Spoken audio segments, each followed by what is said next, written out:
What was the strategy that you used? I was completely determined to recapture my parents' money that I had lost. How does somebody raise $5 billion in 24 hours? It was first come, first served. You have an image, though, of being a person that strikes fear in a lot of CEOs. Some people are probably afraid that they're going to get a call from Paul Singer. It doesn't bother me anymore. If somebody had invested with you in the very beginning, what kind of rate of return would they have compounded? $1 became like $160. Is it too late to invest retroactively into that?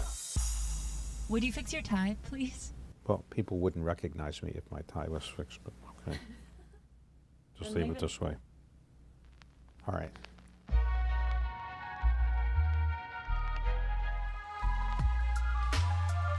I don't consider myself a journalist, and nobody else would consider myself a journalist.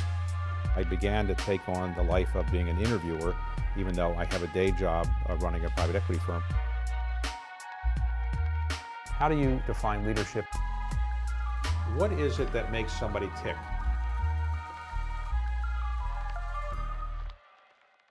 I read the other day that you opened your fund for 24 hours and $5 billion showed up. Now, how does somebody raise $5 billion in 24 hours? It wasn't exactly true. Oh.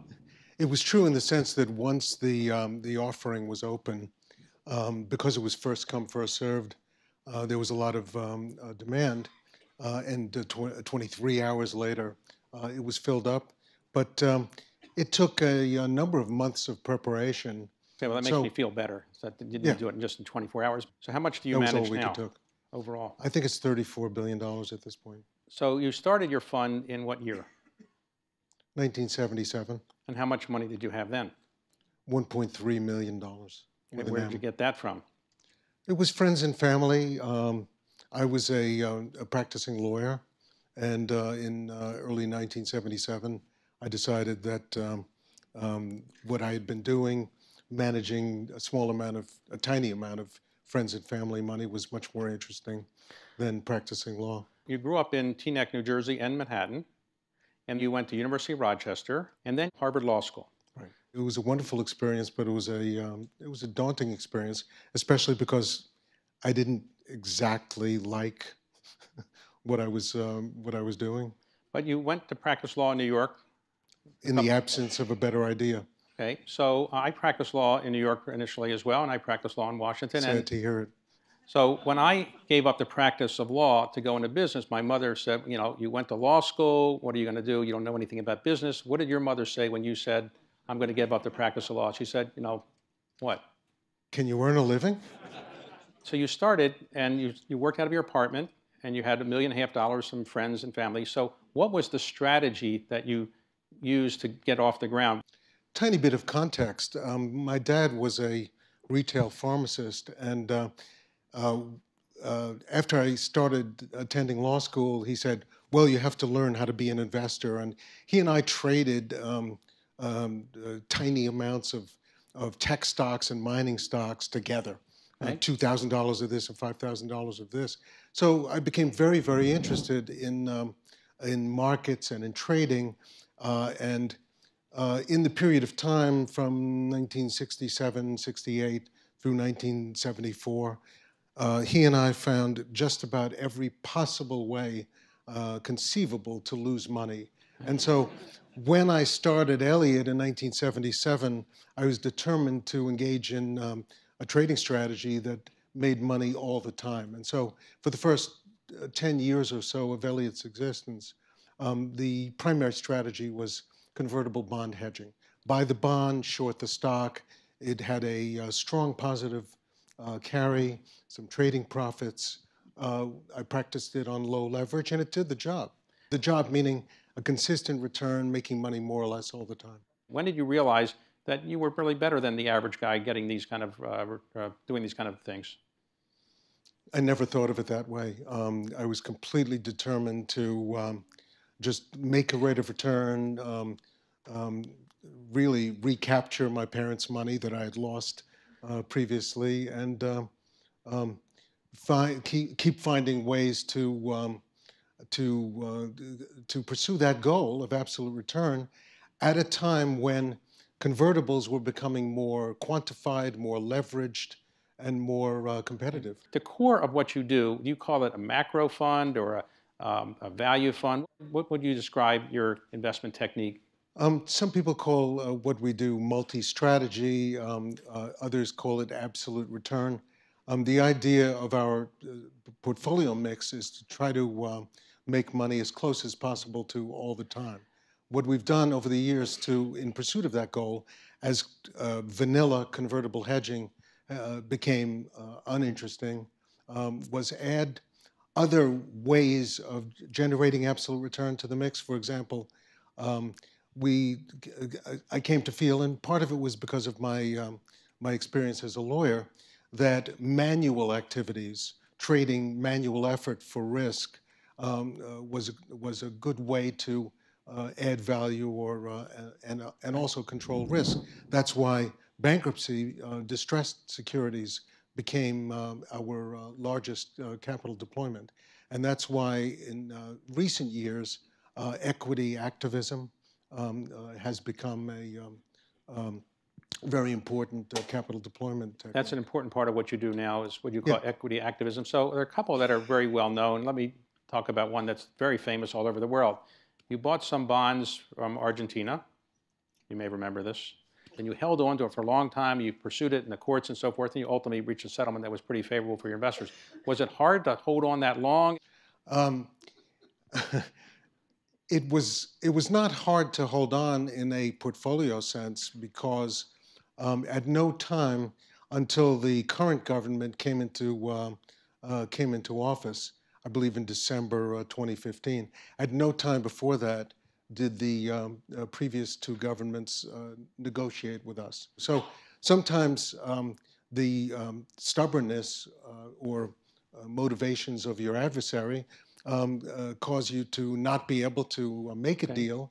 And as the claim mounts up, it becomes potentially a larger recovery. Well, did any of your investors say, Paul, you made a little profit, it's okay, go on to something else? Did they ever say this during this long period of time? Interestingly, no. They didn't? No. Okay.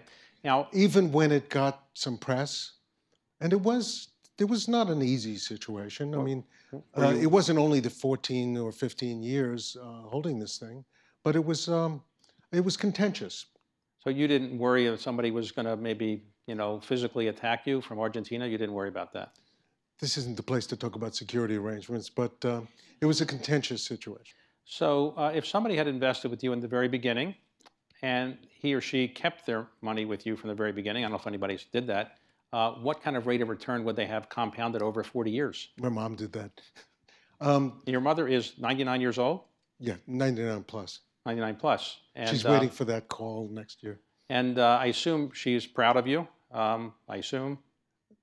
Yes, she is. And is she... The answer to your other question is, from the beginning, a 13.5% net compounded rate of return, so $1 became like $160, $165. And there were some early investors that have stayed in basically all the time. In other words, over a 40-year period of time, you've compounded 13.5% net for 40 years. Right. That's pretty good. Is it too late to invest retroactively into that? I guess probably. You have an image being a person that strikes fear in a lot of CEOs. You must recognize that some people are probably afraid that they're going to get a call from Paul Singer. It's good when a corporate executive listens with the understanding that we are real, that we have the capacity to carry through on the projects that we undertake, and that we need to be convinced.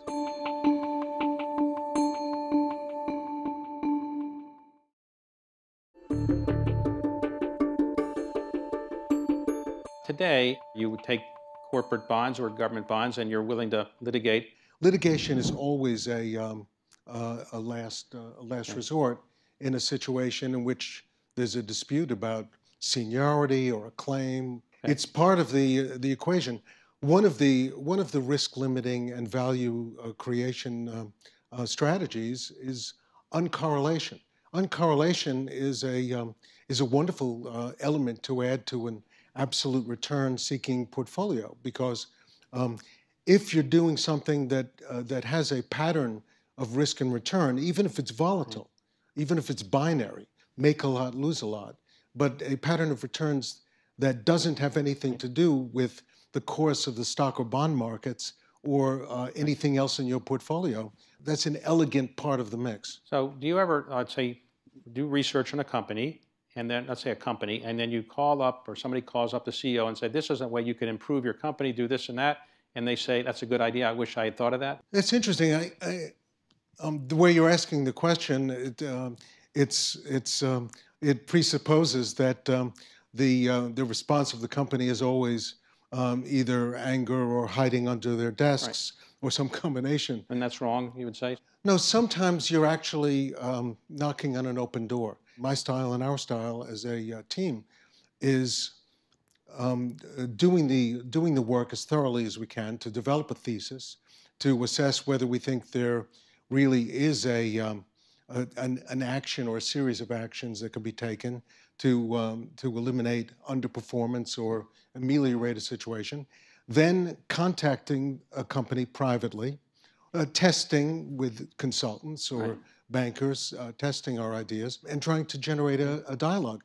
And sometimes you find that you're knocking on an open door. Sometimes there's a founder or a management team that's ready to sell out or happy to go on to something else, but they don't want to feel that they're deserting their staff, their employees. So there's a lot of different reasons why a company that's ready for some kind of reformation, right, or new blood likes to see a resolution that can maximize value. How many investment professionals do you now have in your firm? It's about 120. How do the decisions go forward?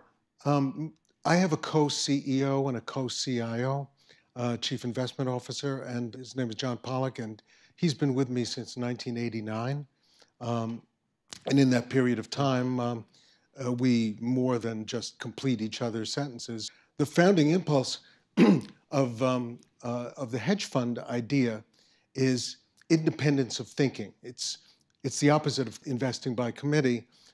And the earliest hedge fund folks, of course, were by themselves. They were sort of privateers on the world's investment oceans. And I never thought that the craft would be susceptible to an organizational approach, team approach. And I actually never really thought that I would be able to be a good manager and a good team leader. The way it actually works is a layered process by which we attempt to train people to accept responsibility, to deliver trustworthy insights, inputs, right, to have done the work, right, or to have commissioned the work. But John or I generally approve every meaningful position, and certainly every okay, we have deep discussions about every large position. You have an image, though, of being a person that strikes fear in a lot of CEOs. You must recognize that some people are probably afraid that they're going to get a call from Paul Singer.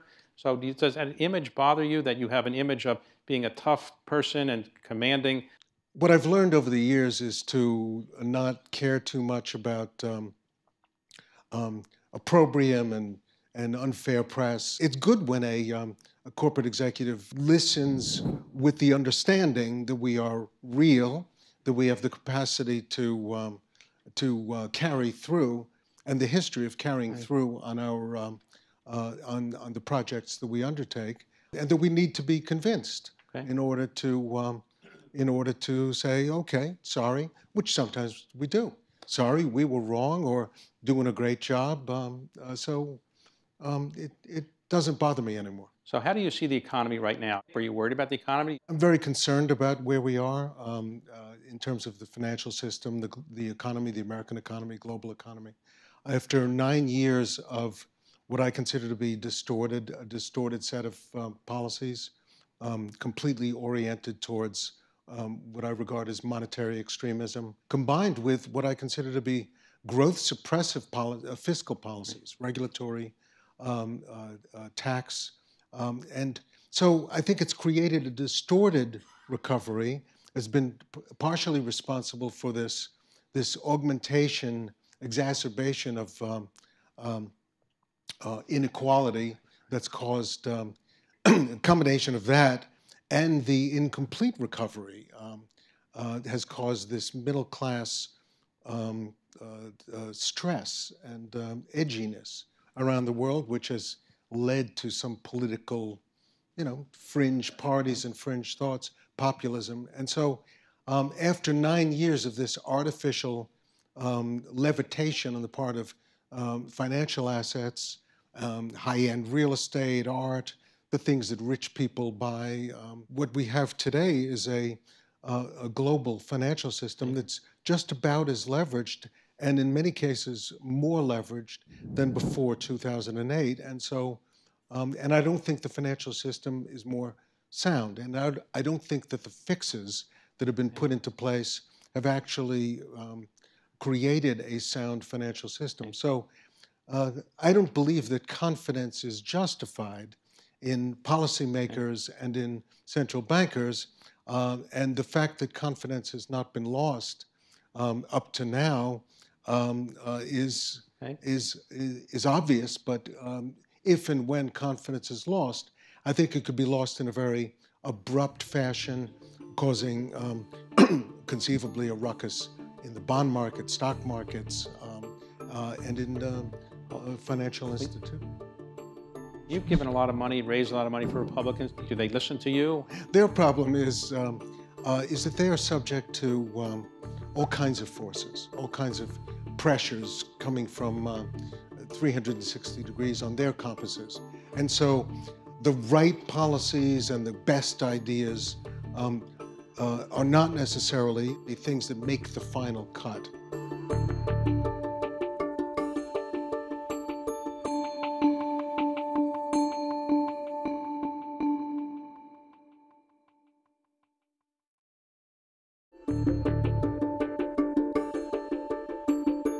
Now, in the political world, you have become well known in the Republican Party outside of your firm. Last presidential election, who was your favorite candidate?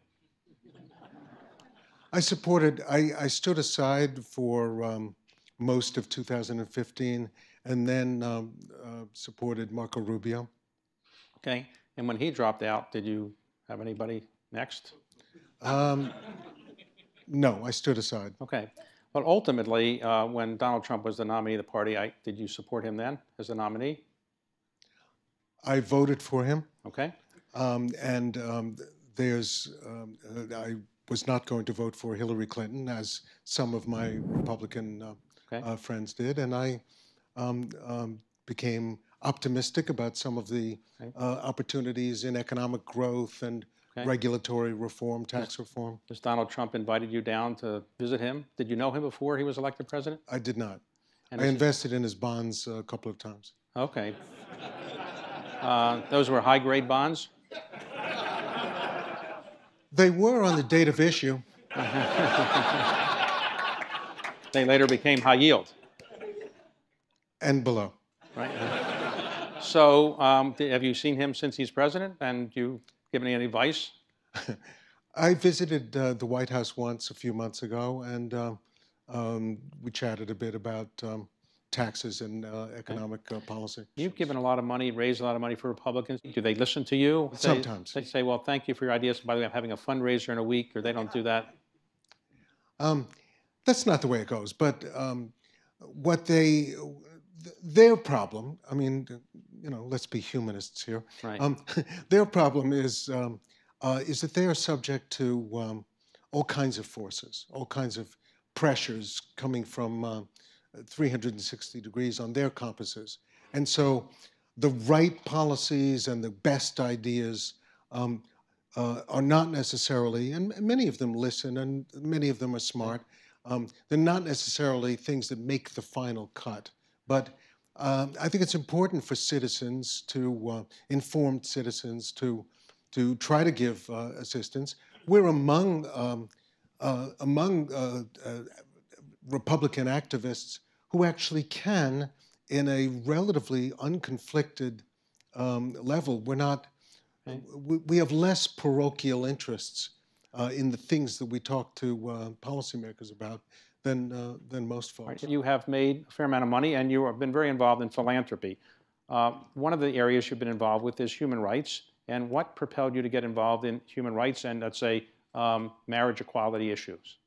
First of all, I apply to philanthropy the same spirit of activism, trying to get involved, trying to make a difference, make an impact, create things, not just write out a check. It's a similar impulse as the impulses that govern my investing style. In the case of gay rights, my younger son came out to me as gay in 1998 when he was 21 years old, and shortly after some brief discussions, I became very interested in being a funder of gay rights groups, of helping out in that realm. At the beginning, of just writing out checks. At the beginning, pursuant to agreement with my son, anonymously. But over a period of time, it became overt. And over a period of time, I and my team became quite friendly with his legacy gay rights groups, including Democrats, hardcore Democrats. And we started working together on different projects. The culmination of that was, and it was really a very highly strategic and well-executed project, was a partnership with the governor of New York, with us and our Democratic friends, to make gay marriage legal in New York, which required Republican state senators' help, and we were involved in that. When you're not investing your money or your investors' money and you're not giving away your money, you must have some time for relaxation. So what actually gives you pleasure outside of those other activities? I'm a musician. I play piano and keyboards. You play at concerts, or you do it at home, or do you have a band? Or I've been in a number of bands, amateur bands, of course, I play with musicians now. Is this because you took lessons when you were young and you didn't quite get the level you wanted, and you get pleasure now doing it, or did you learn this late in life? I started taking piano lessons when I was 10 years old and started becoming interested in playing rock and blues and honky-tonk piano when I was 11 years old. I've been in reggae bands, blues bands, rock bands. Well, I've had a lot of fun because most of my family are musicians, and so we have a family band also. Oh, wow. And so we have a guitar player, a saxophone player, drummer. What would you like to see as the headline of what you've accomplished in your life? He tried to make a difference. He protected a lot of people's capital over a long period of time. He was steady, reliable. Hey, well, that's pretty good. So a lot of people who are very wealthy, I've noticed, are not really happy. You seem like a pretty happy person. Would you say you're happy with what you've accomplished? You're not tortured? This is a form of therapy, David, Okay, which right. I appreciate. So, do you mind if I lie down? No. Paul, you've actually done an incredible job building a business that I admire what you built, and what you've done in philanthropy is really quite remarkable. So I want to thank you for a great conversation, and I want to thank everybody here for listening. Thank you. Thank you.